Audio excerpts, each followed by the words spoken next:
जय हिंद साथियों, नमस्कार, सत श्री अकाल, आदाब। मैं पंकज शर्मा आप सभी का इस YouTube प्लेटफॉर्म क्लासरूम पर हार्दिक स्वागत करता हूं। स्वागत है आप सभी का। आप घर पे सुरक्षित होंगे और सेफ होंगे, यही मेरी भगवान से उम्मीद है। आज नया टॉपिक है और नया टेंस है।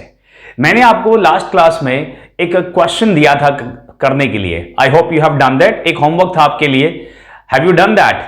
चलिए अब मैं उस क्वेश्चन को समझाता हूं, अगर आपको उसमें कोई प्रॉब्लम आई है तो। वैसे जल्दी से बताइए कि उस क्वेश्चन का आंसर क्या है। जल्दी से आंसर दो कि उस क्वेश्चन का आंसर क्या है। जल्दी से बताओ क्या होगा, फिर मैं वो आपको क्या करूंगा, एक्सप्लेन करूंगा। एक और बात बता दीजिए बच्चों, टेंस आपको समझ में आ रहे हैं ना? कंप्लीटली समझ में आ रहे हैं? अब तक मैंने आपको पढ़ाया प्रेजेंट इंडेफिनिट टेंस। कौन सा? Present indefinite tense. ठीक है। लास्ट में मैंने आपको कुछ कंजंक्शंस पढ़ाए थे और यह बताया था कि कंजंक्शंस दो क्लॉज को जोड़ते हैं। कंजंक्शन के बाद वाला जो क्लॉज होगा वो होगा सबऑर्डिनेट क्लॉज, और जो दूसरा क्लॉज होगा वो होगा प्रिंसिपल क्लॉज। मैंने कुछ कंजंक्शंस आपको लिखवाए थे। उसके अलावा बच्चों थ्री कंजंक्शंस और हैं। कौन कौन से? एक है आफ्टर, AFTER, दूसरा है बिफोर, और एक है बच्चों बाय द टाइम। ये तीनों कंजंक्शंस हैं और मैं इनको भी पढ़ाऊंगा। Don't worry, I will teach them. लेकिन अभी उसका वक्त नहीं आया। ठीक है, अभी क्या हमारी बेसिक की क्लासेस चल रही हैं, शुरुआत है, तो हो सकता है आपको जब मैं ये कंजंक्शन पढ़ाऊं तो वो चीज समझ में नहीं आएगा। तो मैं पढ़ाऊंगा उनको, डोंट वरी। ये तीनों कंजंक्शंस भी पढ़ाऊंगा, इनके साथ प्रेजेंट इंडेफिनिट टेंस कैसे आता है ये भी मैं आपको अच्छे से एक्सप्लेन करूंगा। चलिए अब मैंने जो आपको क्वेश्चन दिया था एक बार उसको देख लेते हैं कि उसमें आप कहां एरर मानेंगे। चलिए देखो, उस क्वेश्चन को मैं एक्सप्लेन करता हूं। क्वेश्चन क्या है? क्वेश्चन ये था कि when the match ends or the people started, लोगों ने शुरू कर दिया। क्या कर दिया? throwing bottles। लोगों ने बॉटल्स थ्रो करना शुरू कर दिया जब मैच शुरू हुआ। अब ये क्वेश्चन था और इसमें क्या एरर होगी देखो जरा। एक चीज हमेशा ध्यान रखना बच्चों, आर्टिकल होते हैं इंग्लिश में कितने? 3 आर्टिकल्स होते हैं, ए, एन और द। ए और एन का प्रयोग किसी अनिश्चित, यानी जो निश्चित नहीं है, अनिश्चित नाउन के लिए किया जाता है। आपको इतना मालूम है कि जो आर्टिकल्स होते हैं उनका यूज किसके लिए होता है? नाउन के लिए होता है बच्चे। किसके लिए? नाउन के लिए। ध्यान रखना। तो ए और एन आर्टिकल किसी अनिश्चित नाउन के लिए आता है, और जो द आता है ये किसी निश्चित नाउन, यानी जो डेफिनेट नाउन होती है उसके लिए हम क्या लगाते हैं? द लगाते हैं। अब यहां पे देखिए ध्यान से, मैच से पहले क्या लगा हुआ है? द लगा हुआ है। ठीक है, यानी हम किसी एक निश्चित मैच की बात कर रहे हैं, एक पर्टिकुलर मैच की बात हो रहा है। अच्छा मुझे यह बताओ, एक पर्टिकुलर मैच कितनी बार होगा? एक ही बार होगा ना? क्या वो दोबारा वही सेम मैच दोबारा होगा? नहीं, एक पर्टिकुलर मैच एक बार होगा, यानी वो एंड भी एक ही बार होगा। कोई पर्टिकुलर मैच है तो वो एक ही बार एंड होगा, बार बार नहीं। मैंने यहां पे प्रेजेंट इंडेफिनिट टेंस लगाया हुआ है। कौन सा? प्रेजेंट इंडेफिनिट टेंस है। और प्रेजेंट इंडेफिनिट टेंस कब आता है? जब कोई भी एक्शन बार बार हो, एक से ज्यादा बार हो, फिक्स टाइम टेबल पर हो, तो उसमें प्रेजेंट इंडेफिनिट टेंस लगाते हैं। लेकिन यहां पे मैच के खत्म होने का एक्शन एक बार नहीं होगा, मतलब बार बार नहीं होगा, एक ही बार होगा, क्योंकि हम किसी पर्टिकुलर मैच की बात कर रहे हैं। इसलिए यहां पर एंड्स क्या है? गलत है। क्या है? गलत है। प्रेजेंट इंडेफिनिट टेंस नहीं होना चाहिए। अब सर अगर प्रेजेंट इंडेफिनिट टेंस नहीं होगा तो फिर कौन सा टेंस होगा इसके अलावा? चलिए बताता हूं। आप देख रहे हैं यहां पर इसमें 2 क्लॉज हैं। एक क्लॉज तो यहां से लेकर यहां तक है, दूसरा क्लॉज है the people started throwing bottles. तो यहां पर वर्ब की सेकंड फॉर्म है। कौन सा टेंस हो गया? Past indefinite tense. तो इसके अकॉर्डिंग हम यहां भी क्या लगा देंगे? पास्ट इंडेफिनिट टेंस, क्योंकि भूतकाल की बात हो रही है इसमें। क्योंकि इसको तो मैंने मान लिया क्या? रॉन्ग। ये तो हो गया गलत। तो ये क्या है? सही। अगर ये सही है इसका मतलब सेंटेंस में हम कब की बात कर रहे हैं? बताओ, पास्ट की बात कर रहे हैं ना? अगर ये करेक्ट है तो, अगर ये करेक्ट है और पास्ट की बात कर रहे हैं तो फिर ये वर्ब भी किस में होनी चाहिए? पास्ट में होनी चाहिए ना, तो एंड को क्या कर देंगे, एंडेड कर देंगे। समझ में आ गया कि यहां पर एंड्स क्यों नहीं आया, इस दा की वजह से। बच्चों ध्यान रखो, आर्टिकल्स से भी आप टेंस को सॉल्व कर सकते हो। किससे, आर्टिकल्स से भी हम टेंस के क्वेश्चंस को सॉल्व किया जा सकता है, अगर आपको जो आर्टिकल्स हैं उनका ज्ञान है। आपको बेसिक ज्ञान रखना है बस, क्या कि जो ए और एन होता है ये किसी अनिश्चित नाउन के लिए आता है, और दा किसके लिए आता है, किसी निश्चित नाउन के लिए आता है। बात समझ में आ गई क्या, वेरी गुड। अब मैं आपको आज मैं जो टेंस शुरू करने जा रहा हूं, आज हमारा टेंस है प्रेजेंट कंटीन्यूअस टेंस। चलिए शुरू करते हैं। देखो इस टेंस में हम क्या पढ़ेंगे,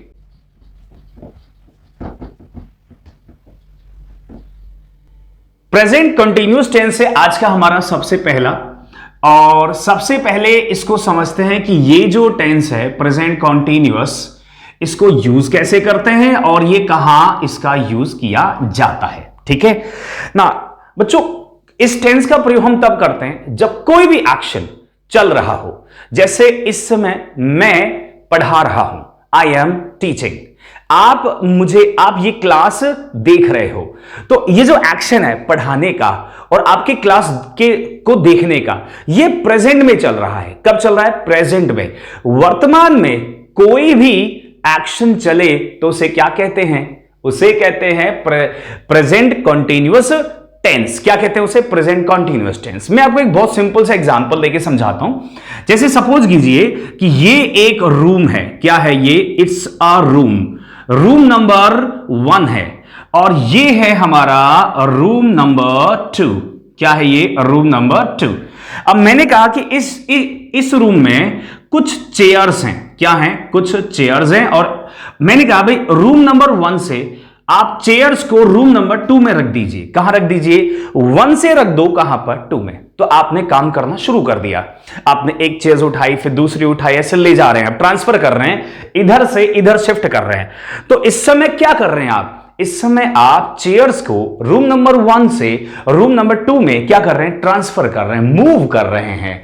तो अगर मैं इसको सेंटेंस में लिखूंगा तो कैसे लिखूंगा कि आप चेयर्स को रूम नंबर 1 से रूम नंबर 2 में शिफ्ट कर रहे हैं, मूव कर रहे हैं वर्तमान में। तो कौन सा टेंस आएगा, प्रेजेंट कंटीन्यूअस टेंस ना। जब भी ये टेंस हम लगाते हैं बच्चों, आपको इतना मालूम है ना कि टेंस का मीनिंग क्या होता है, टेंस का मीनिंग होता है वर्ब। क्या होता है, वर्ब। याद है पहली क्लास में बहुत अच्छे से मैंने आपको एक्सप्लेन किया था, टेंस का मीनिंग वर्ब होता है।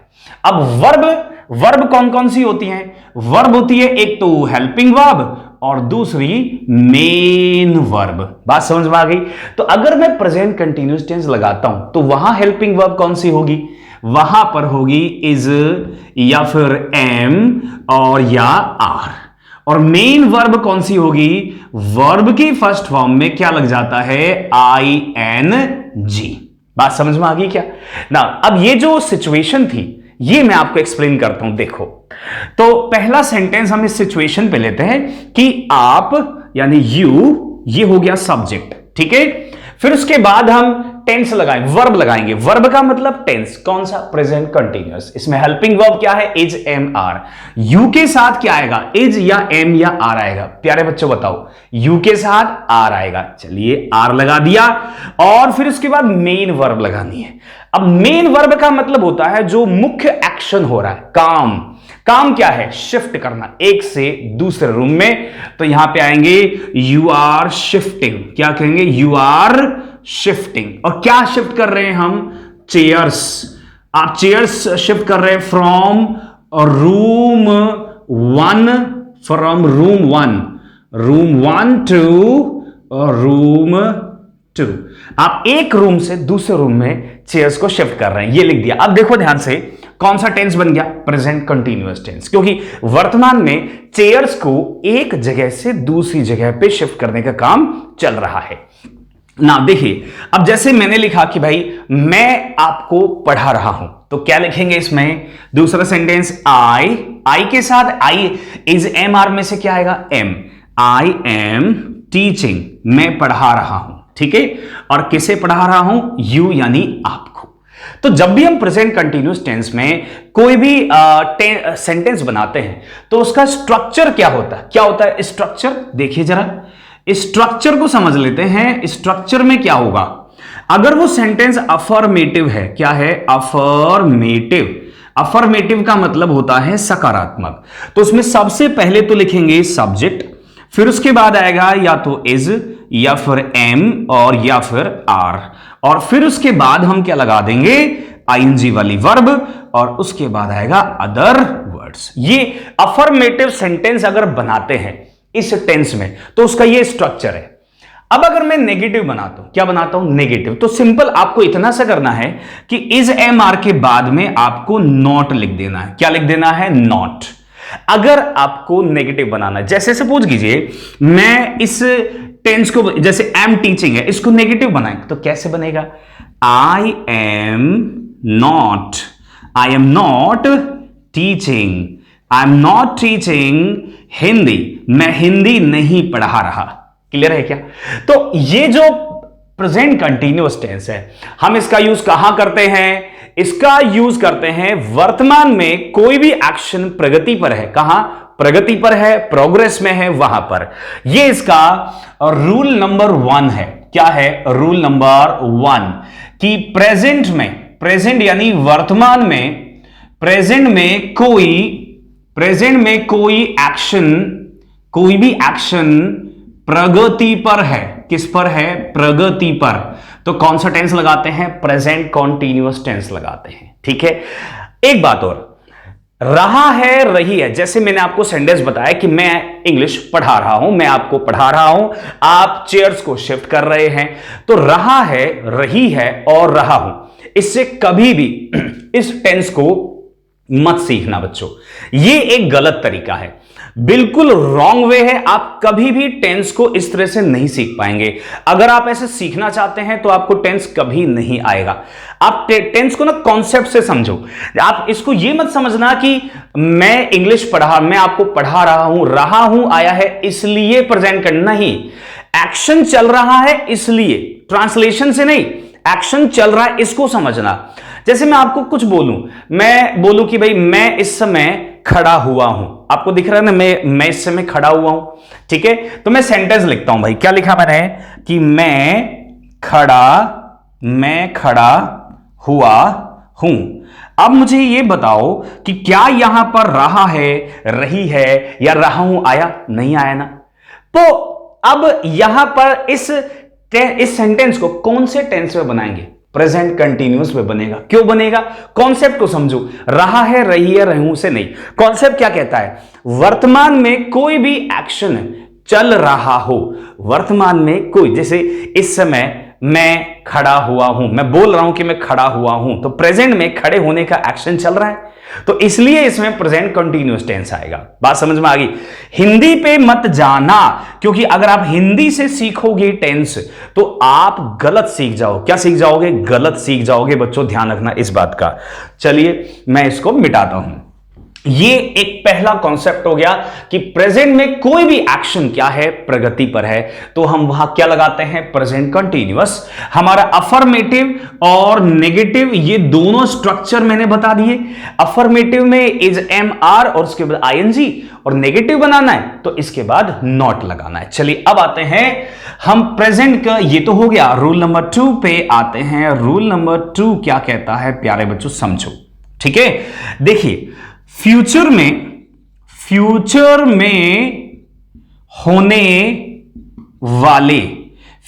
होने वाले प्लैंड का मतलब जिसका प्लान हो चुका है, प्लैंड एक्शन।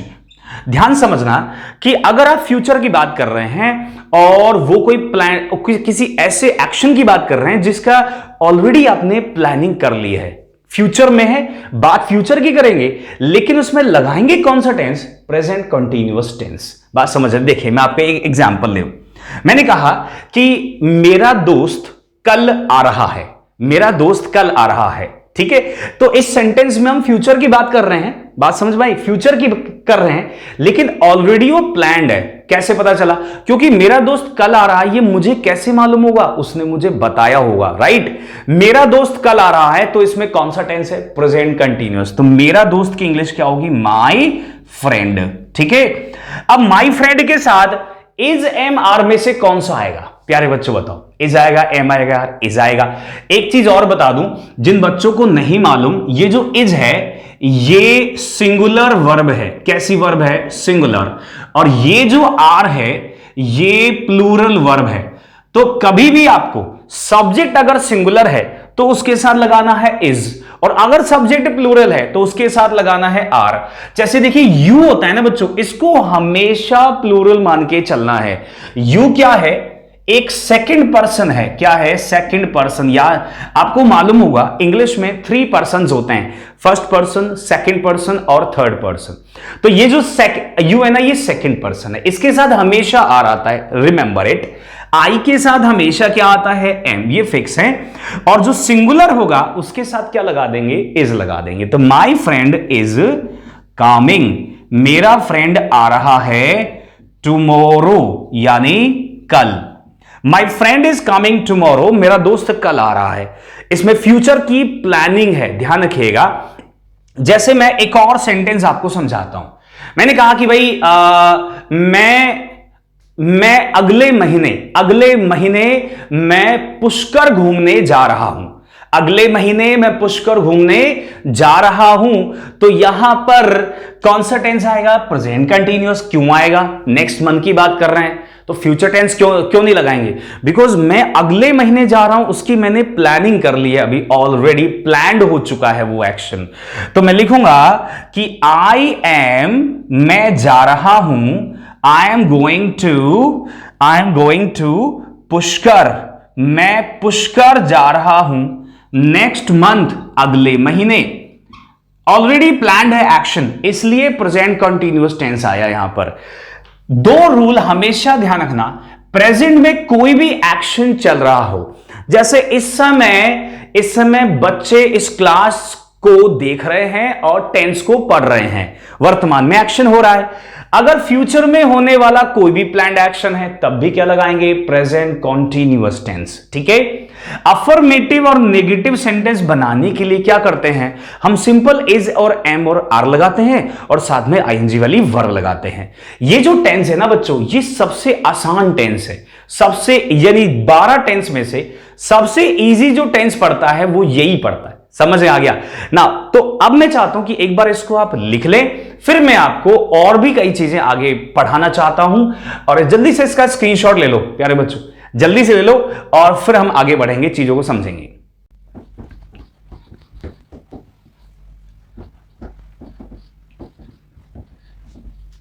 अब देखिए, मैंने आपको अफर्मेटिव और नेगेटिव, ये 2 जो स्ट्रक्चर होते हैं, यानी सकारात्मक और नकारात्मक, ये दोनों समझा दिए। अब मैं आपको समझाना चाहता हूं कि इस टेंस के अंदर जो इंट्रोगेटिव का मतलब प्रश्नवाचक जो सेंटेंस होते हैं वो कैसे बनाए जाएंगे। बच्चों ध्यान रखना कि इंट्रोगेटिव सेंटेंस में हमेशा सब्जेक्ट से पहले, मैं इधर लिखता हूं, इंट्रोगेटिव सेंटेंस में हमेशा जो सब्जेक्ट होता है ना, उससे पहले क्या लगा देते हैं? हम हेल्पिंग वर्ब लगा देते हैं, ठीक है। और उसके बाद आती है मेन वर्ब, और फिर उसके बाद में अदर वर्ड्स। ये इस तरह से हम इसको लिखते हैं। तो यहां पर हेल्पिंग वर्ब क्या है इस सेंटेंस में? इज एम आर, वो लिख देंगे यहां पर सब्जेक्ट से पहले, और मेन वर्ब में क्या लिख देंगे? आईएनजी वाली वर्ब लिख देंगे। जैसे एक और चीज बताई थी मैंने आपको, आप हमेशा ध्यान रखना कि ये जो हेल्पिंग वर्ब होती है ना, जिससे प्रश्नवाचक वाक्य बनते हैं, इसका अर्थ क्या होता है? इसका अर्थ होता है क्या होता है इसका? क्या, ठीक है। या फिर WH वर्ड भी लगाया जाता है। क्या लगाते हैं? WH वर्ड लगाते हैं, फिर उसके बाद में हेल्पिंग वर्ब, और फिर सब्जेक्ट, और फिर मेन वर्ब, बाकी अदर वर्ड्स। यानी हेल्पिंग वर्ब से पहले आप WH वर्ड भी लगा सकते हो। ये भी तो होता है WH वर्ड वाले प्रश्नवाचक वाक्य। अब मैं आपको पहला सेंटेंस में आपको समझाता हूं। जैसे मैंने कहा कि तुम क्या कर रहे हो, तुम क्या कर रहे हो, तो इसकी इंग्लिश क्या होगी? What are you doing. तो सबसे पहले हमने तुम क्या कर रहे हो, सब्जेक्ट क्या है मेरा यू, और उससे पहले हेल्पिंग वर्ब लगाया, बाद में मेन वर्ब लगा दिया और WH वर्ड से शुरू किया इसमें।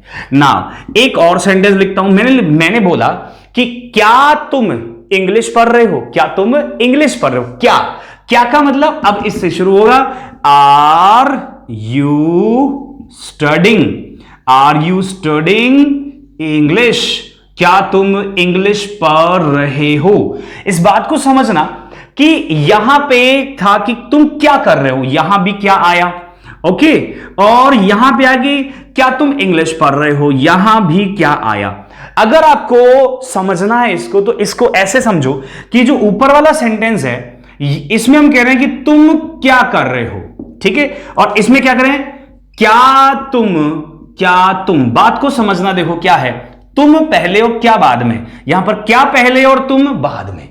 अगर कभी भी क्या पहले बोलो, आप सबसे पहले आप बोलो क्या, ये वाला, तो आप ना हेल्पिंग वर्ब से शुरू करना सेंटेंस, किससे शुरू करना, हेल्पिंग वर्ब। और अगर आप सबसे पहले बोलो क्या, तुम, यानी कोई सब्जेक्ट, फिर क्या बोलो, तब शुरू करना किससे, आप उस WH वर्ड से। जल्दी से इसको लिख लें, फिर हम चीजों को समझेंगे आगे। इंट्रोगेटिव सेंटेंस को हम दो तरह से बना सकते हैं, या तो हेल्पिंग वर्ब से शुरू करो या फिर उससे पहले आप लगा दो कोई WH वर्ड, ठीक है ना। अब जल्दी से मैं आपको अब एक और चीज सिखाता हूं, बहुत इंपॉर्टेंट है इसके अंदर, और वो चीज क्या है देखो जरूर समझते हैं उसको। मैंने आपको स्ट्रक्चर यानी जो कैसे ढांचा बनाया जाता है प्रेजेंट कंटीन्यूअस टेंस का, ये मैं आपको एक्सप्लेन कर चुका हूं। अब मैं आपको पढ़ाने वाला हूं कि गलतियां क्या हो सकती हैं, एरर्स क्या क्या आ सकती हैं। देखो मैं एक सेंटेंस आपको देना चाहता हूं, एक बार एक सेंटेंस को पढ़ो, समझो, और उसमें बताओ कि क्या वो सेंटेंस सही है या उसमें कोई एरर है। देखो आपकी स्क्रीन पे आ गया एक सेंटेंस, बताओ इसमें क्या ये सेंटेंस करेक्ट है या इसमें एरर है। समझ लिया, देख लो एक बार इस क्वेश्चन में, देखो समझो कि भाई क्या एरर हो सकती है इसमें। बहुत सिंपल सा क्वेश्चन है, बहुत ही सिंपल सा क्वेश्चन है। क्वेश्चन सही है गलत है इतना आपको देखना है, ठीक है, सही है या गलत है, क्या गलती इसमें हो सकती है। बहुत बढ़िया, शाबाश शाबाश, बहुत अच्छे ना। अब देखो मैं ये क्वेश्चन आपको एक्सप्लेन करता हूं, आ जाओ। इस क्वेश्चन में क्या एरर है इस चीज को समझते हैं। इसमें लिखा है कि तुम हमेशा पूछते हो मुझसे सेम चीज मुझसे तुम पूछते हो। I am sick and tired of it. बच्चों ये जो सिक एंड टायर्ड है ना, ये पूरा ये एक इडियम होता है। इसका मतलब होता है कि मैं परेशान हो गया हूं, I am sick and tired of it का मतलब है मैं इस चीज से परेशान हो गया हूं कि तुम हमेशा सेम चीज मुझसे पूछते हो। अब एक चीज बताओ कि यहां पर ऑलवेज का यूज किया है ना। ऑलवेज के साथ हम कौन सा टेंस लगाते हैं, प्रेजेंट इंडेफिनिट टेंस लगाते हैं। आप यही बोलोगे ना, क्योंकि मैंने आपको यही पढ़ाया हुआ है कि ऑलवेज के साथ, ऑफन के साथ, सेल्डम, नेवर, यूजुअली, इनके साथ प्रेजेंट डेफिनेट टेंस ही आता है। तो आप कहोगे कि सर ये जो आस्क है वर्ब की फर्स्ट फॉर्म है और करेक्ट है, ऑलवेज के साथ वर्ब की फर्स्ट फॉर्म क्या है, सही है। ये आप बोल सकते हो ऐसा, क्योंकि मैंने आपको अभी तक यही पढ़ाया है। लेकिन ऐसा नहीं है, यहां पर जो वर्ब की फर्स्ट फॉर्म है आस्क, ये गलत है। यहां पर आएगा प्रेजेंट कंटीन्यूअस टेंस। क्यों आएगा? अब ये सवाल है कि सर प्रेजेंट कंटीन्यूअस टेंस क्यों? ऑलवेज के साथ तो प्रेजेंट इंडेफिनिट टेंस ही आता है। चलो अब इस बात को समझते हैं कि ऐसा क्यों होता है। देखो बच्चों, ये जो है ना ऑलवेज, ये एडवर्ब ऑफ फ्रीक्वेंसी है। क्या है ये? जो कि मैंने आपको, जो मेरी लास्ट क्लास थी उसमें मैंने आपको सिखाया था कि एडवर्ब ऑफ फ्रीक्वेंसी के साथ हम प्रेजेंट डेफिनेट टेंस लगाते हैं। लेकिन दो एडवर्ब ऑफ फ्रीक्वेंसी ऐसी होती हैं, एक तो ऑलवेज और दूसरी ऑफन और ऑलवेज। ये दो एडवर्ब ऑफ फ्रीक्वेंसी ऐसी हैं, इनके साथ आप प्रेजेंट इंडेफिनिट टेंस भी लगा सकते हो और प्रेजेंट कंटीन्यूअस टेंस भी लगा सकते हो। अब दोनों में से कब कौन सा आएगा इस बात को समझना है। अगर ऑलवेज और ऑफन के साथ कोई एक ऐसा एक्शन जुड़ा हो, कोई ऐसी क्रिया जुड़ी हो जिससे सामने वाला परेशान हो जाए, मतलब किसी व्यक्ति को परेशानी हो रही है उस एक्शन से, उसको इरिटेशन हो रही है। क्या हो रही है? इरिटेशन। बात समझ में आई आपको? मतलब कि देखो समझो, वो तुम मुझसे हमेशा सेम चीज पूछते हो और मैं उस चीज से क्या हो चुका हूं, परेशान हो चुका हूं। तो उसका जो पूछना है, आस्क है, ये एक्शन है, इससे मैं परेशान हो चुका हूं। इसका मतलब ये एक ऐसा एक्शन है जिससे इरिटेशन होती है, मुझे क्या होती है, परेशानी होती है, मैं तंग हो चुका हूं। तो ऑलवेज और ऑफन के साथ हमेशा क्या लगाएंगे, प्रेजेंट कॉन्टिन्यूअस टेंस। इस बात का ध्यान रखना, अगर कैसा भी एक्शन हो जिससे किसी व्यक्ति को इरिटेशन होती है, परेशानी होती है, तो हम वहां पर कौन सा टेंस लगाएंगे, प्रेजेंट कॉन्टिन्यूअस टेंस का यूज करेंगे। ठीक है, तो यहां पर आएगा प्रेजेंट कॉन्टिन्यूअस, यानी कि यहां पर लगाएंगे हम यू आर ऑलवेज आस्किंग। क्या हो जाएगा, ऑलवेज आस्किंग। दोबारा समझा देता हूं, ऑलवेज और ऑफन ये दो एडवर्ब ऑफ फ्रीक्वेंसी ऐसी हैं, इनके साथ अगर कोई ऐसा एक्शन हो जिससे इरिटेशन होता है, सामने वाले को परेशानी होती है, तो वहां पर प्रेजेंट कॉन्टिन्यूअस टेंस का यूज करते हैं। मैं आपको एक और सेंटेंस देके समझाता हूं। जैसे मैंने लिखा कि she is always disturbing, she is always disturbing me, वो हमेशा मुझे डिस्टर्ब करती रहती है। एंड आई विल, और मैं कंप्लेन करूंगा, and I will complain against her, उसके खिलाफ। वो मुझे हमेशा डिस्टर्ब करती रहती है और मैं उसके खिलाफ क्या करूंगा, कंप्लेन करूंगा। अब ये जो वर्ब है डिस्टर्बिंग, क्या है ये, डिस्टर्बिंग, इसको प्रेजेंट कंटिन्यूअस टेंस में यूज क्यों किया है, ऑलवेज के साथ। आप समझ रहे हो ना इस बात को, ऑलवेज के साथ प्रेजेंट कंटिन्यूअस टेंस क्यों सही है, बिल्कुल करेक्ट है ये। इसका रीजन क्या है, क्योंकि वो डिस्टर्ब कर रही है मुझे, एक ऐसा एक्शन कर रही है जिससे मैं परेशान हो रहा हूं, मैं तंग हो रहा हूं, मुझे इरिटेशन हो रही है। क्लियर, समझ में आ गया ना। इसलिए मैं ऑलवेज और ये जो ऑफन वर्ड है ना, इन दो का ध्यान रखना, इन दोनों के साथ क्या आ सकता है, प्रेजेंट कॉन्टिन्यूअस। ये कॉन्सेप्ट जो मैंने अभी अभी पढ़ाया है, ये वाला, ये वेरी वेरी इंपॉर्टेंट है। क्या है, वेरी वेरी इंपॉर्टेंट है। बच्चों ध्यान रखना इस बात का, जल्दी से इसका एक बार स्क्रीनशॉट ले लो और इस बात को अच्छे से समझ लो। ठीक है, कि ऑलवेज और ऑफन के साथ बच्चों रटना नहीं, हमको चीजों को रटो मत कभी भी आप। ठीक है, ऑलवेज आ गया तो प्रेजेंट डेफिनेट, ऑफन आ गया present definite, present continuous tense भी आ सकता है। इस बात का ध्यान रखना है, रटना तो कुछ भी नहीं है, हमें चीजों को समझते हुए चलते हैं। चलिए, ये हो चुका है, ये कॉन्सेप्ट आप सभी को समझ में आ गया। कमेंट में वाई या एन लिख के जो भी आपको लिखना है उसको लिखो। समझ में आ गया तो वाई लिख दो, समझ में नहीं आए तो एन भी लिख सकते हो आप। ठीक है, बाकी मेरी पूरी कोशिश है कि मैं आपको एक एक कॉन्सेप्ट अच्छे से समझाता हुआ आगे बढ़ूं। चलो, अब ये कॉन्सेप्ट तो हो गया बच्चों। मैंने आपको प्रेजेंट कंटीन्यूअस टेंस में कितने कॉन्सेप्ट पढ़ा दिए अभी तक, 1 2 3 पढ़ा दिए। पहला क्या था, वर्तमान में एक्शन हो रहा हो।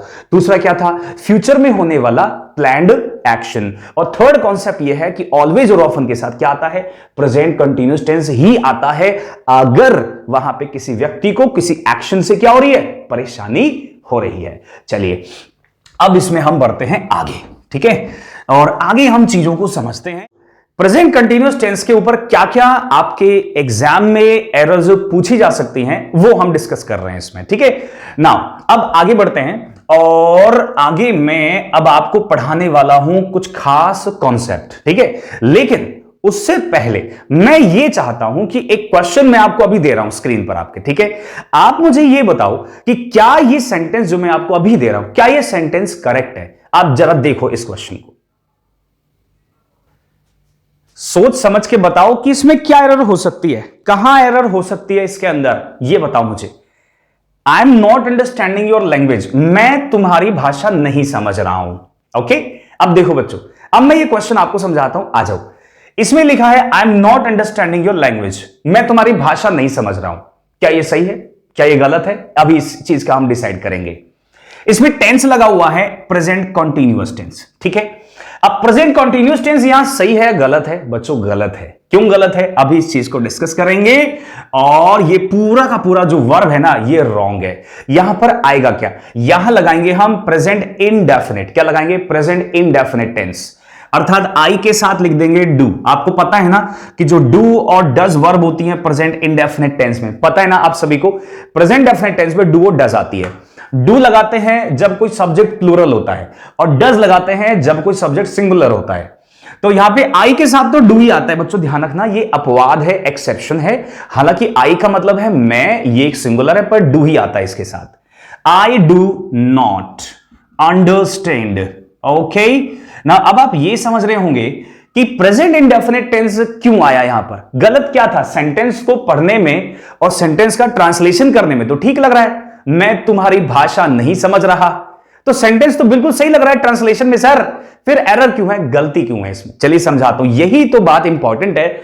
मैं आपसे शुरुआत से कह रहा हूं, ट्रांसलेशन से कभी भी टेंस को नहीं सीखना है, क्योंकि ट्रांसलेशन से आप सीखोगे तो आपका गलतियां बहुत ज्यादा होने के चांसेस होंगे ना। ऐसा क्यों हुआ कि ये नहीं आ सकता, चलिए अब जरा आपको मैं कुछ कॉन्सेप्ट समझाता हूं। ये जो टेंस है ये प्रेजेंट कॉन्टिन्यूअस टेंस है, इसमें हम उस एक्शन को लगाते हैं जिसे हम लगातार कंटिन्यूअसली लगातार कर सकें, ऐसा एक्शन आता है। जैसे मैं आपको अभी लगातार पढ़ा रहा हूं, तो मैं इसमें इस एक्शन को लिख सकता हूं इस टेंस के अंदर, आई एम टीचिंग। अब लगातार इस क्लास को देख रहे हो तो मैं लिख सकता हूं यू आर वॉचिंग। तो कोई भी ऐसा एक्शन जिसे हम लगातार कर सकें वहां पर इस टेंस का यूज किया जा सकता है। अब आप सोच रहे हो कि ऐसा अंडरस्टैंड नहीं कर सकते, बिल्कुल नहीं कर सकते बच्चों। इंग्लिश में ध्यान रखिएगा कि जो वर्ब होती है ना, वो उसको दो भागों में बांट दिया गया। कौन कौन से भाग देखिए जरा, एक है एक्शन और दूसरा है स्टेट। यानी जो वर्ब है वो दो बातें बताती हैं हमको। क्या बातें बताती है? दो। एक बताती है हमको एक्शन, मतलब कोई एक्शन हो रहा है, कोई काम हो रहा है, और दूसरा स्टेट मतलब अवस्था। एक्शन का मतलब जैसे मैं अपने हैंड्स को अभी मूव कर रहा हूं, ठीक है, ऐसे में हिला रहा हूं तो दिस इज एन एक्शन। मैं बोल रहा हूं तो ये भी एक्शन है। आप देख रहे हो ये भी एक्शन है। आप इस समय मोबाइल पे देख रहे हो ना, ये भी एक्शन है। मैं मूव कर रहा हूं, खड़ा हुआ हूं, ये भी एक एक्शन है।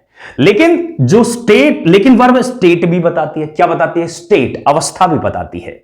तो अवस्था बताने वाली जो वर्ब होती है ना, स्टेट बताने वाली वर्ब, उनको कभी भी प्रेजेंट कंटीन्यूअस टेंस में यूज नहीं करते। एक्शन बताने वाली वर्ब को कर सकते हैं पर स्टेट बताने वाली वर्ब को नहीं यूज करते। ऐसा क्यों होता है बता देता हूं। जो स्टेट बताने वाली जो वर्ब होती है ना, आप उनको कंटीन्यूअसली कर नहीं सकते, आप कंटीन्यूअसली नहीं कर सकते उनको। एक्शन वाली वर्ब को तो कंटीन्यूअसली किया जा सकता है। अब जो स्टेट बताने वाली जो वर्ब होती है उनको कहते हैं हम क्या? Stative verbs. क्या बोलते हैं? Stative verbs. ऐसी वर्ब्स जो स्टेट बताती हैं। स्टेट का अर्थ मैं आपको अभी बता देता हूं, अवस्था। क्या होती है? अवस्था। स्टेट का मतलब राज्य नहीं है यहां पे स्टेट का मतलब है अवस्था। तो जो अवस्था बताएगी ना, ऐसी वर्ब को क्या बोलते हैं? Stative verb. और जो स्टेटिव वर्ब होती हैं उनका प्रयोग किसी भी कंटीन्यूअस टेंस में नहीं होता। मैं फिर से रिपीट कर रहा हूं, बहुत इंपॉर्टेंट है इस बात को समझना। किसी भी कंटीन्यूअस टेंस में नहीं आता, चाहे वो प्रेजेंट कंटीन्यूअस हो, पास्ट कंटीन्यूअस हो, फ्यूचर कंटीन्यूअस हो, या वो प्रेजेंट परफेक्ट कंटीन्यूअस हो, पास्ट परफेक्ट कंटीन्यूअस हो, या फ्यूचर परफेक्ट कंटीन्यूअस हो। किसी भी कंटीन्यूअस टेंस में यूज नहीं करते। ओनली कहां करते हैं? या तो इंडेफिनिट टेंस में या परफेक्ट टेंस में। किसी भी इंडेफिनिट टेंस में कर सकते हो, चाहे वो प्रेजेंट का हो, पास्ट का हो, फ्यूचर का हो, या फिर किसी भी परफेक्ट टेंस में, चाहे वो प्रेजेंट का हो, पास्ट का हो या फ्यूचर का हो। केवल कॉन्टिन्यूअस टेंस में नहीं किया जाता। अब ये जो स्टेटिव वर्ब्स होती हैं, जो स्टेट बताती हैं, अवस्था बताती हैं, ये आपको बहुत समझना जरूरी है। इनके ऊपर एग्जाम में क्वेश्चंस आते हैं और ये बहुत इजी होते हैं। एक बार इनको समझ लीजिए कि कौन सी वर्ब स्टेटिव वर्ब होती है। चलिए मैं आपको थोड़ा सा अब समझाता हूं कि स्टेटिव वर्ब्स कौन कौन सी होती है। बच्चों मैं सबसे पहले आपको हिंदी में समझाता हूं, फिर मैं आपको इंग्लिश में समझाऊंगा, ठीक है। नाउ सबसे पहले बच्चों ध्यान रखना कि हमारी जो इंद्रियां होती हैं, क्या होती हैं? इंद्रियां, यानी हमारी जो सेंसेस होती हैं, उनसे रिलेटेड अगर कोई वर्ब है तो वो स्टेटिव वर्ब होती है। जैसे देखना, ठीक है, सुनना, सूंघना, स्मेल यानी सूंघना, या फिर चखना, ये सब हमारी इंद्रियों से रिलेटेड वर्ब है, ये स्टेटिव वर्ब होती हैं। इनके अलावा अधिकार, अधिकार का मतलब स्वामित्व, स्वामित्व, ऐसी वर्ब जो अधिकार बताएं या मालिक होना बताएं, स्वामी होना बताएं किसी चीज का। जैसे मैं कहूं कि भाई ये मेरा मार्कर है, तो इस पर किसका अधिकार है? मेरा। तो ऐसी वर्ब जो अधिकार बताती है वो स्टेटिव वर्ब होती है या स्वामित्व बताती है। अब फीलिंग्स बताने वाली वर्ब, कौन सी वर्ब? फीलिंग्स, भावनाओं को, भावनाएं बताने वाली वर्ब। जैसे मैं कहूं मैं किसी से प्यार करता हूं, किसी को चाहता हूं, तो प्यार करना, चाहना, नफरत करना, प्यार, ठीक है, नफरत वाली जो वर्ब होती है, चाहने वाली वर्ब, वो कौन सी होती है? वो स्टेटिव वर्ब्स होती हैं। सबसे पहले समझ लो, आपको वर्ब्स को रटने की कभी जरूरत नहीं पड़ेगी। तो ये इनसे संबंधित जो भी वर्ब होगी प्रेजेंट कंटीन्यूअस टेंस में या किसी भी कंटीन्यूअस टेंस में नहीं आती। इसके अलावा और भी कुछ वर्ब्स हैं, देखो कौन कौन सी हैं बच्चों। सोचना और समझना, सोचना समझना, कल्पना करना। देखो, सोचने और समझने से संबंधित और कल्पना करने से संबंधित जो वर्ब होती हैं वो भी स्टेटिव वर्ब्स कहलाती हैं। ओके, नाउ देखो, याद करना, क्या करना? याद करना, भूल जाना, ठीक है, उम्मीद करना, ये जो वर्ब होंगी इनसे रिलेटेड, ये बहुत महत्वपूर्ण है, इसको आप याद रखो। इंद्रियां, अधिकार, स्वामित्व, फीलिंग्स, भावनाएं, या हमको कुछ प्रतीत होती है, ऐसी कोई वर्ब जिसका अर्थ हो प्रतीत होना या फिर लगना। जैसे मैं आपसे कहूं कि भाई आपको क्या लगता है, तो जो लगने वाली वर्ब होती है कि आपको क्या महसूस होता है, क्या सोचते हो आप, सोचना, क्या लगता है, क्या प्रतीत होता है, तो इनसे संबंधित जो भी वर्ब होंगी वो सब क्या होंगी? Stative verbs. बात समझ में आ गई ना ये? और इनका प्रयोग किसी भी कंटीन्यूअस टेंस में नहीं होता, किसी भी कंटीन्यूअस टेंस में यूज नहीं करते। जल्दी से एक बार इसका स्क्रीनशॉट लो, फिर मैं आपको इंग्लिश में वर्ब लिखवाऊंगा, इनसे रिलेटेड वर्ब होंगी वो सब के सब, ध्यान रखना इस बात का। एक बार इसको लिखो, स्क्रीनशॉट ले लीजिए ना। अब मैं आपको ये भी समझा दूं कि यहां अंडरस्टैंड गलत क्यों है। देखिए, मैंने अभी क्या लिखा? समझना। क्या लिखा है? समझना। अंडरस्टैंड का मतलब क्या होता है? समझना होता है। तो इसका ये स्टेटिव वर्ब हो गई, तो इसका प्रयोग कंटीन्यूअस टेंस में गलत है। इंडेफिनिट टेंस में कर सकते हो, या तो इंडेफिनिट टेंस में या फिर परफेक्ट टेंस में, बट कंटीन्यूअस टेंस में नहीं आएगा। चलो, अब इनको मैं आपको इंग्लिश में भी समझा देता हूं। लिख लिया होगा आप सभी ने इनको इंग्लिश में, और समझ लेते हैं इनको हम, ठीक है, कि इंग्लिश में इनसे कौन कौन सी ऐसी वर्ब होती हैं, जरा देखो बच्चों, ठीक है। सबसे पहले मैं आपको पढ़ा रहा हूं कौन सी वर्ब है, ध्यान से देखना। इंद्रियों से संबंधित वर्ब, ओके, यानी सेंसेस से रिलेटेड जो वर्ब्स होती हैं वो पढ़ा रहा हूं सबसे पहले। सेंसेस का मतलब होता है इंद्रियां। हमारी जो इंद्रियां होती है, जैसे देखना, ठीक है, सी एक वर्ब है, सी, या फिर सुनना अर्थात हियर, या फिर सूंघना मतलब स्मेल, और या फिर चखना मतलब टेस्ट। ये कुछ वर्ब हैं, सी, हियर, स्मेल और टेस्ट। इनका ये सब क्या है? स्टेटिव वर्ब्स हैं। कौन सी वर्ब्स हैं ये हैं स्टेटिव वर्ब्स, और इनका प्रयोग किसी भी कंटीन्यूअस टेंस में नहीं होता है। चलिए ध्यान देना इस बात का। अब मैं आपको सबसे पहले मैं एक एक वर्ब को अच्छे से एक्सप्लेन करूंगा बच्चों, बहुत इंपॉर्टेंट है ये वाला concept. Is the most important concept in present continuous tense का, सबसे इंपॉर्टेंट कॉन्सेप्ट है ये वाला। चलिए सबसे पहले बच्चों सी को मैं देख लेता हूं, एक बार सी को मैं पढ़ाता हूं। सबसे पहले मैंने एक सेंटेंस लिखा, यहां पर मैंने लिखा कि मैं सीइंग, देख रहा हूं। I am seeing a movie, मैं एक मूवी देख रहा हूं, ओके। दूसरा सेंटेंस मैंने लिखा कि I am seeing a girl, ठीक है, गर्ल नाउ अ डेज, आजकल, ओके। अब इस बात को समझ लेते हैं। यहां पर मैंने दो सेंटेंस लिखे हैं सी से संबंधित, एक ये वाला और एक ये वाला। पहले वाले सेंटेंस का अर्थ यह है कि I am seeing a movie, मैं एक मूवी देख रहा हूं। तो जो ये इंद्रियों से संबंधित है भाई, देख रहे हैं, स्टेटिव वर्ब है। कौन सी वर्ब है? स्टेटिव। कंटीन्यूअस टेंस में नहीं आएगा, कंटीन्यूअस टेंस में यूज नहीं करते इसको नाउ, तो ये गलत हो गया। अब एक बार नीचे को देखो कि I am seeing a girl now a days, आजकल मैं एक लड़की को देख रहा हूं ना। बच्चों ध्यान देना, मूवी देखना और यहां पर सीइंग दोनों में डिफरेंस है, समझना। मैं एक एक वर्ब आपको अच्छे से एक्सप्लेन करूंगा। पहला सेंटेंस तो बच्चों गलत है ही, लेकिन दूसरा सेंटेंस सही है। क्यों सही है बता देता हूं। ये जो सी वर्ब होती है ना, इसके दो अर्थ होते हैं। कितने अर्थ होते हैं इसके? दो। एक होता है इसका अर्थ देखना, क्या होता है? देखना, और दूसरा अर्थ होता है इसका मिलना। क्लियर है क्या? मिलना। एक चीज मुझे बताओ कि इनमें से इंद्रियों से संबंधित कौन, इस सी के दो अर्थ होते हैं, मिलना और देखना। तो सेंसेस से रिलेटेड कौन सा अर्थ हुआ? बच्चों ध्यान रखना, इंग्लिश में एक वर्ड के एक से अधिक मीनिंग हो सकते हैं। You have more than one meaning of a single word in English, इस बात का ध्यान रखना हमेशा। तो सी के दो अर्थ हो गए, इनमें से कौन सा मीनिंग इंद्रियों से संबंधित है? देखना है, मिलना तो नहीं है। तो यानी ये जो मीनिंग है ये इंद्रियों से यानी सेंसेस से रिलेटेड नहीं है। कौन सा वाला है? ये वाला। तो अब मुझे बताओ कि यहां पर देखना अर्थ था, सेंसेस वाला मीनिंग है, स्टेटिव वर्ब हो गई, तो कंटीन्यूअस टेंस में यूज नहीं करूंगा ना। अब नीचे देखो एक बार, क्या यहां पर इसका ये वाला मीनिंग ले सकता हूं मैं क्या, या दूसरे वाले सेंटेंस में हम मिलने वाला मीनिंग ले सकते हैं क्या, कि आजकल, नाउअडेज का मतलब क्या होता है, आजकल, आजकल मैं एक लड़की से मिल रहा हूं। बात समझ में आ गई? तो क्या मैं मिलने वाला मीनिंग ले सकता हूं? बिल्कुल ले सकता हूं। तो इसलिए मैंने इसको क्या माना है, सही। लेकिन क्या ऊपर वाले सेंटेंस में मिलने वाला मीनिंग ले सकते हैं हम? नहीं ले सकते। देखो, I am seeing a movie, मैं एक मूवी से मिल रहा हूं, नहीं ले सकते, तो गलत है। यहां लिया जा सकता है, मैं इसको मान सकता हूं कि यहां पे अर्थ है मिलना, इसलिए प्रेजेंट कंटीन्यूअस टेंस में क्या ये सही है। चलिए अब जरा मुझे ये बताओ कि यहां पर अब इसको मैं ठीक कैसे करूं, करेक्ट कैसे करूं, ये बात समझना है। देखो पहला तरीका बता रहा हूं इसको ठीक करने का, कि आप इस वर्ब को चेंज कर सकते हो। क्या कर सकते हो? फर्स्ट ऑफ ऑल इस वर्ब को आप चेंज कर सकते हो। यहां पर आप लिख सकते हो वॉचिंग। वॉचिंग यहां पर क्यों आया, इस बात को समझो। सीइंग का मतलब देखना, स्टैटिक वर्ब है, तो वॉचिंग क्यों? वॉच एक ऐसी वर्ब है जिसको मैं कंटिन्यूअसली कर सकता हूं। वॉच का मतलब होता है देखना और सी का मतलब भी देखना। अब इन दोनों में डिफरेंस क्या हुआ?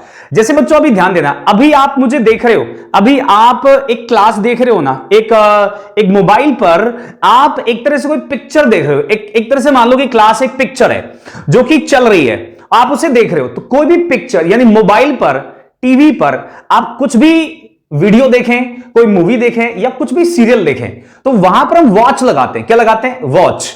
तो यहां पे सीइंग गलत था, तो मैंने इसको वॉचिंग में चेंज कर दिया। एक तरीका तो ये हो गया कि आप वर्ब को चेंज कर दें, या फिर यह भी तरीका हो सकता है कि आप टेंस को बदल दें। क्या बदल दें? टेंस, यानी आप टेंस चेंज कर दो यहां पर। अब जैसे यहां पर प्रेजेंट कंटीन्यूअस टेंस है, क्या है? प्रेजेंट कंटीन्यूअस, तो आप टेंस बदल दो, यानी आप इंडेफिनिट टेंस लगा दो या लगा दो आप परफेक्ट टेंस। अब हमको यह समझना है कि यहां पर अगर मैं टेंस चेंज करता हूं, क्या चेंज करता हूं? टेंस, तो मैं अब यहां पर इंडेफिनिट टेंस लिखूं या मैं लिखूं परफेक्ट टेंस। बात आप ध्यान से समझना कि जो स्टैटिक वर्ब होती हैं उनका प्रयोग या तो इंडेफिनिट टेंस में हो सकता है या परफेक्ट टेंस में। तो अब मेरी बात सुनना जरा, कि जब भी किसी स्टैटिक वर्ब को आप चेंज करोगे टेंस में, टेंस को चेंज करोगे तो कैसे करोगे, बात समझना। देखो हमारे पास 1, 2 और 3 और 4 प्रकार के हमारे पास क्या होते हैं? एक्शन होते हैं, यानी टेंस होते हैं हमारे पास। पहला होता है कौन सा? इनडेफिनिट होता है पहला तो। और दूसरा क्या होता है? दूसरा होता है कॉन्टिन्यूअस। और उसके बाद में तीसरा क्या होता है? परफेक्ट।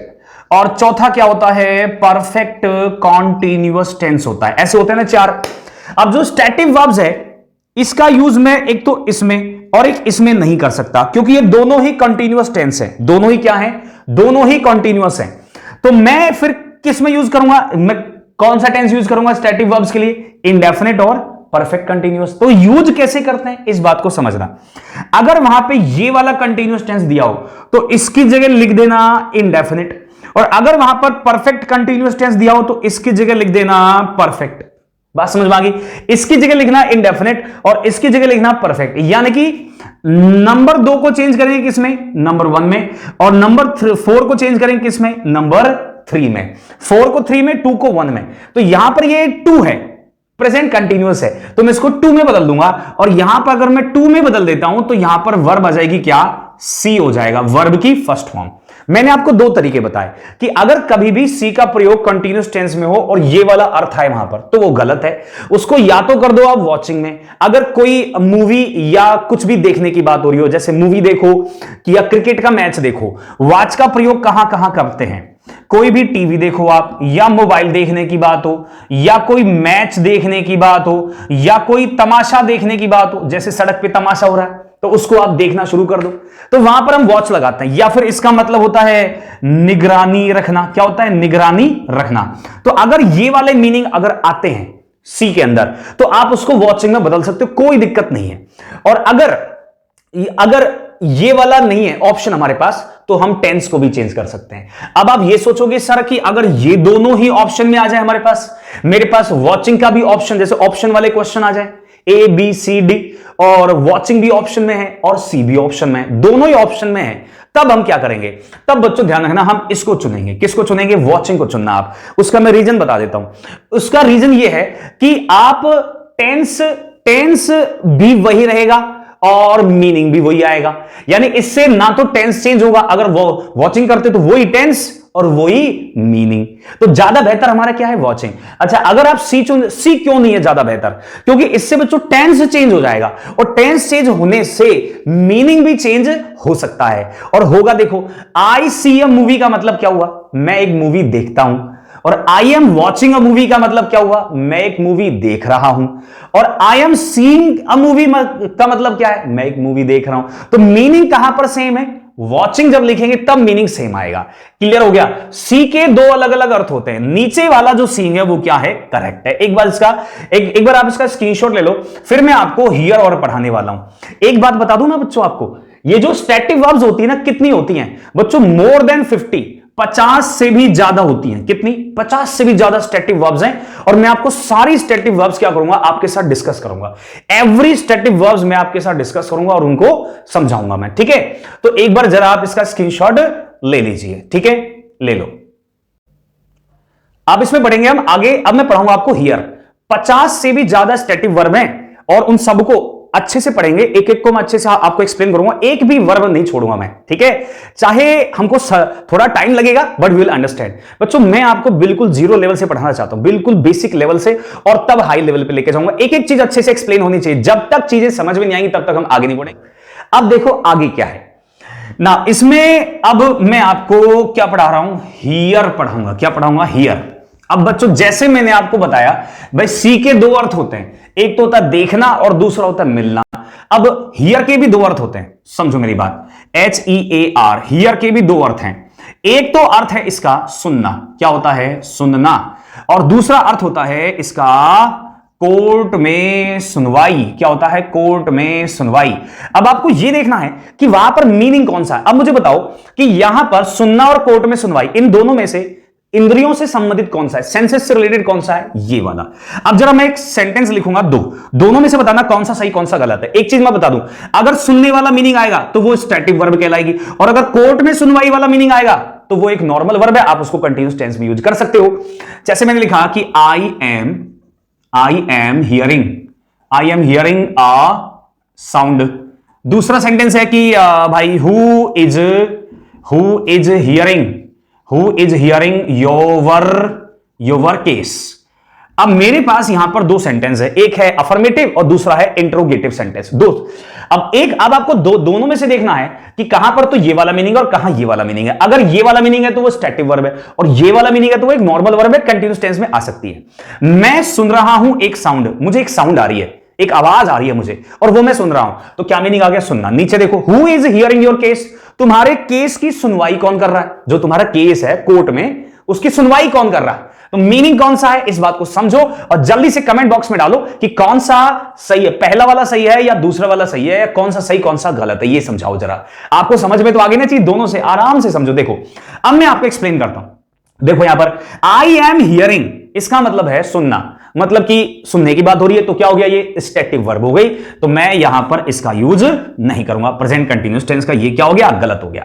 अब नीचे, who is hearing your case, तुम्हारे केस की सुनवाई कौन कर रहा है, क्या मीनिंग है, कोर्ट में सुनवाई, तो ये सही है मेरा। यानी हियर को किस तरह से यूज करना है, आप इस बात को समझना। यहां पर प्रेजेंट कंटीन्यूअस टेंस क्या है बच्चों, करेक्ट है। नाउ अब इसको समझते हैं कि अब इसको ठीक कैसे करें। इसके दो तरीके हैं इसको ठीक करने का। पहला कि आप वर्ब को चेंज कर दो, किसको, वर्ब को चेंज कर दीजिए आप। देखो मैं हियरिंग की जगह लिख सकता हूं लिसनिंग। क्या लिख सकता हूं, लिसनिंग, कि I am listening a sound. बच्चों हियर और लिसन में क्या डिफरेंस होता है, कोई बताओ मुझे।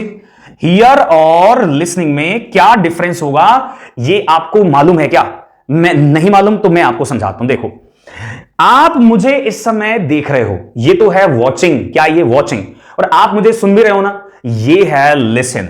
लिसन का मतलब होता है किसी उद्देश्य से सुनना, आपका उद्देश्य है किसी को सुनना, तो वो लिसन है। गौर से सुनना क्या होता है, गौर से, बड़े ध्यान से सुनना क्या कहलाएगा, और इसके अंदर क्या होता है, पर्पस होता है, उद्देश्य होता है। क्यों सुन रहे हो आप मुझे, क्यों जरूरत है आपको मुझे सुनने की, क्योंकि आप इंग्लिश सीखना चाहते हो, इसलिए आप मुझे सुन रहे हैं। तो लिसन का अलग, गौर से सुनना। अब ये क्या होता है हियर, इसका मतलब क्या हुआ, जैसे बच्चों हियर का मतलब होता है कि जैसे अभी आप मुझे सुन रहे हो, राइट, आप अपने घर पे बैठे हो और आप मुझे सुन रहे हो।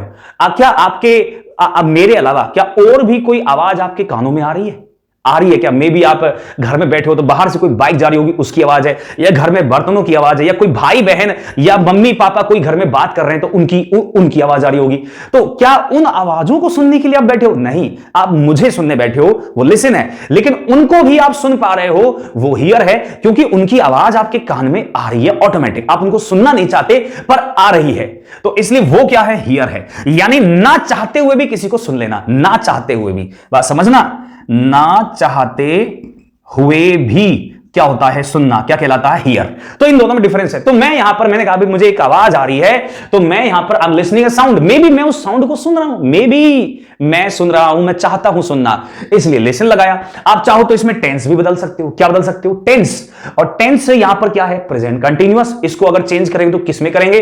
प्रेजेंट इंडेफिनिट टेंस में। तो यहां पर क्या हो जाएगा? I hear a sound.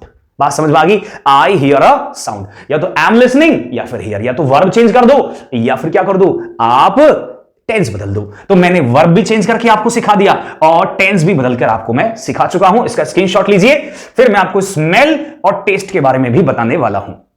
चलिए, ले लिया होगा आपने स्क्रीनशॉट। चलो अब आगे बढ़ते हैं। नाउ अब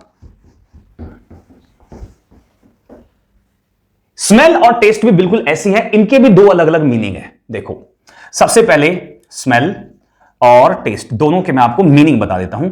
इसके दो अर्थ होते हैं। एक होता है इसका स्मेल का मतलब सूंघना, ठीक है, और टेस्ट का मतलब इसके दो अर्थ होते हैं, दोनों को लिखेंगे। पहला अर्थ है इसका गंध देना। क्या होता है? गंध देना, और इसका मतलब है स्वाद देना। इसका दूसरा अर्थ है सूंघना और इसका अर्थ है दूसरा चखना। दो अर्थ है मेरे पास। अब समझना मेरी बात, ये दोनों में फर्क क्या है कि अगर ये वाला मीनिंग आएगा वहां पर स्वाद देना, गंध देना, तो आप ध्यान रखना ये एक स्टेटिव वर्ब है। क्या है? स्टेटिव वर्ब होगी और कंटीन्यूअस टेंस में यूज इनका नहीं हो सकता। अगर ये वाला मीनिंग है तो ये एक नॉर्मल वर्ब है, आप किसी भी टेंस में इसका यूज कर सकते हो, किसी भी टेंस में, चाहे इंडेफिनिट हो, कंटीन्यूअस हो, परफेक्ट हो, परफेक्ट कंटीन्यूअस हो, कहीं भी। और अगर ये वाला मीनिंग है तो स्टैटिक वर्ब है, कंटीन्यूअस टेंस में नहीं आएगा, केवल इंडेफिनिट या परफेक्ट टेंस में यूज करेंगे। चलिए देखो, पहला सेंटेंस में लिखता हूं, मुझे बताना उसमें क्या है। आप मुझे बताना कि कौन सा मीनिंग आएगा और फिर कमेंट बॉक्स में डालते रहना, बताना क्या होगा। मैंने पहला सेंटेंस लिखा कि यू आर स्मेलिंग बैड। ठीक है, यू आर स्मेलिंग बैड का मतलब तुम स्मेल कर रहे हो, बैड मतलब बुरा, तुम बहुत बुरा स्मेल कर रहे हो।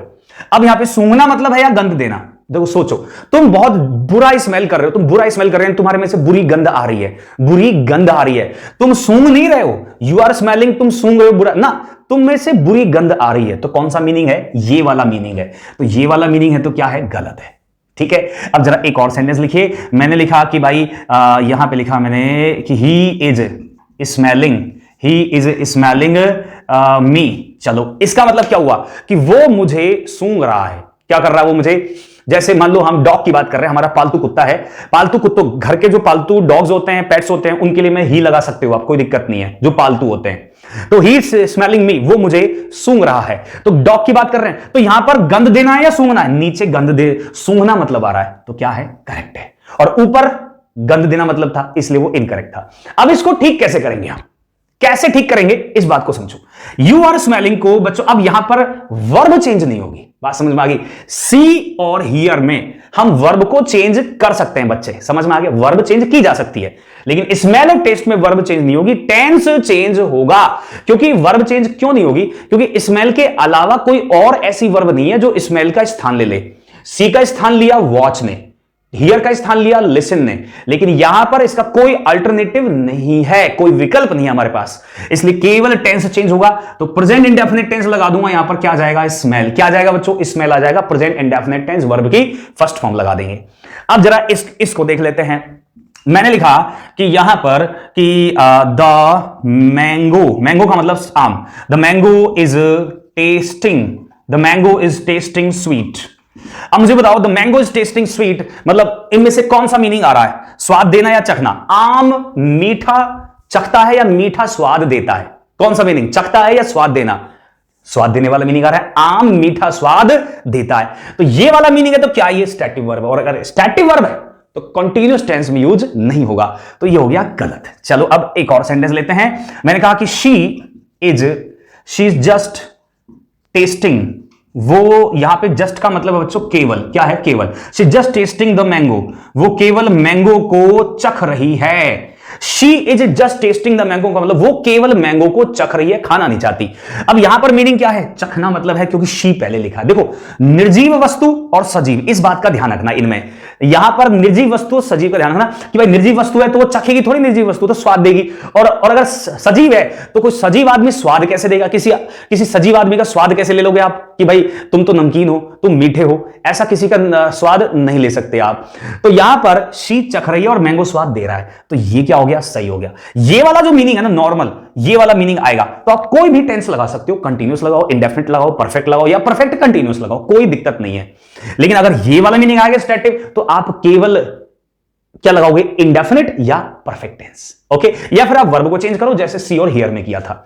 अब यहां पर बच्चों टेंस चेंज होगा, मैं टेस्ट के जगह पर मैं वर्ब चेंज नहीं करूंगा, क्योंकि टेस्ट के अलावा कोई और वर्ब नहीं है ऐसी जो टेस्ट का स्थान ले ले। तो मैं यहां पर केवल क्या करूंगा, टेंस चेंज करूंगा। तो यहां पर आ जाएगा वर्ब प्रेजेंट डेफिनेट टेंस लगाएंगे, क्योंकि मैंने बताया नंबर 2 को नंबर 1 में, नंबर 4 को नंबर 3 में, ये नंबर 2 है प्रेजेंट कंटीन्यूअस, इसकी जगह नंबर 1 आएगा प्रेजेंट इंडेफिनिट। तो क्या हो जाएगा, वर्ब की फर्स्ट फॉर्म आ जाएगी प्रेजेंट डेफिनेट टेंस में। मैंगो क्या है, सिंगुलर, तो इसमें क्या लग जाएगा, एस लग जाएगा, तो क्या बन जाएगा, द मैंगो टेस्ट्स स्वीट। तो ये चीज मैंने आपको बच्चों सेंस में आपको 50 से भी ज्यादा स्टैटिक वर्ब हैं, और उनमें से सबसे पहले मैंने आपको ये करवाई कौन सी, सेंसेस वाली। इसके अलावा एक वर्ब और है यहां पर नोटिस, क्या है नोटिस, जिसका अर्थ होता है ध्यान देना।